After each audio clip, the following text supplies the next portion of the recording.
ஸல்லல்லாஹு அலைஹி வஸல்லம் சொன்னாங்க, மா தரக்து பஅதி ஃபித்னதன், எனக்கு பிறகு ஒரு சோதனையாக ஒன்றை விட்டு செல்லவில்லை உங்களை வழிகெடுப்பதற்காக பெண்களை தவிர.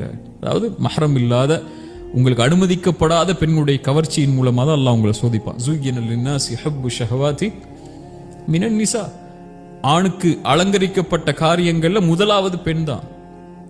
ஷைத்தான் வழிகெடுக்கிறதுக்கு ஒரு ஆணை அவனை வழிகெடுக்கிறதுக்கு ஷைத்தான் பயன்படுத்தக்கூடிய முதல் ஆயுதமே பெண் தான். ரசூலுல்லாஹி ஸல்லல்லாஹு அலைஹி வஸல்லம் சொன்ன மாதிரி அதுதான் பெரிய ஃபித்னாவே. அப்படியும் நபி யூசுப் அல்லாஹ் சோதிக்கிறான். யார் தடுத்துட முடியும் அந்த நேரத்துல? எல்லா கதவுகளும் அடைச்சிருக்கு. அழகிய பெண், அதுவும் அரண்மனையுடைய பெண்ணுங்கிறவங்க எப்படி இருப்பாங்க? அப்படிப்பட்ட பெண்ணுடைய அழகு இருக்கும் போதும் கூட, அந்த சோதனையில சோதிக்கப்படும் போது கூட, காலமா அதல்லாஹ், அல்லாஹ் என்ன பார்க்கறா, நான் அவன்கிட்ட இருந்து பயந்து கொள்ளணும், அல்லாஹ் அவன்கிட்ட இருந்து என்ன பாதுகாக்கணும்னு சொல்லி விலகுனாங்க. இந்த ஒரு பாடத்தை தான் அல்லாஹ் நமக்கு கொடுக்க நாடுறான். நீங்க வாழ்க்கையுடைய லட்சியத்தை நோக்கி போறீங்க, இலக்கு நோக்கி போறீங்க, போகும்போது ஒரு பெண்ணுடைய கவர்ச்சியோ ஒரு பெண்ணுடைய ஹராமான தொடர்போ வந்துருச்சுன்னா உங்களுடைய பாதை தடுக்கப்பட்டுரும். அதை நோக்கி போகாதீங்க. அல்லாஹ் இது மூல பெண்களை கொண்டு சோதித்தால் அல்லாஹ்வை நினைவு கூறுங்க.